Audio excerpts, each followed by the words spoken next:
Gue setuju sih, tapi emang baiknya tuh ya mulai, karena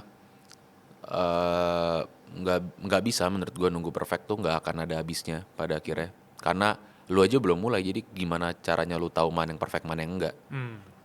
Lu harus memulai, menurut gue ya pribadi, lu harus memulai dengan jelek biar orang ngasih tahu, nge-point out jeleknya di mana buat lu improve.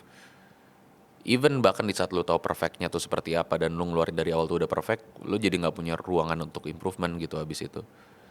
Jadi memang nggak, sangat tidak bijak dalam bidang apapun menurut gue untuk terlalu cari perfection lah, karena buat gue sih hampir nggak ada ya, nggak mungkin, itu nggak bisa dikejar.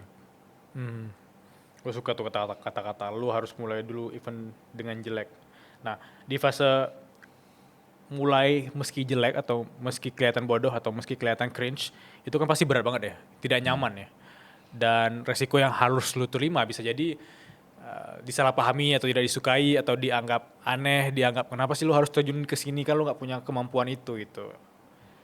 Lu pernah menghadapi fase itu dan bagaimana cara sederhana untuk punya mental yang kuat menghadapi ketidaknyamanan itu?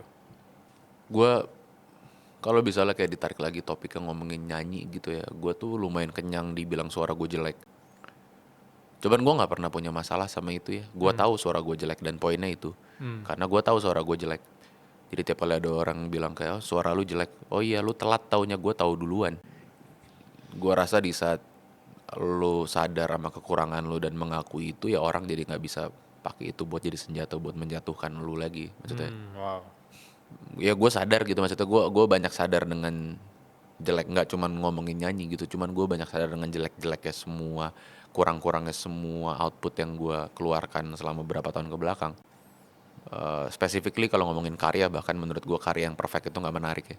Kayak yang bikin gue suka sama karya gue gitu, setidaknya di proses gue menciptakan itu dan di momen itu baru-baru rilis, bahwa karena dia nggak perfect sebenarnya, karena dia ada ada hal-hal yang pengen gue coba raih tapi nggak bisa gue raih di momen itu, dan ya gue biarkan yang terekam itu usaha gue meraihnya itu dan gagal gitu kadang-kadang. Mencintai ketidaksempurnaan, menghargai ketidaksempurnaan.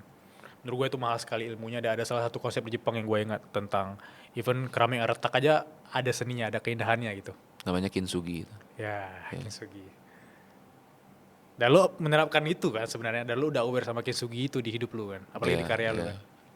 Jadi lebih mahal kalau ada retakan emasnya kan sebenarnya di situ ya. Wah, ya, ya.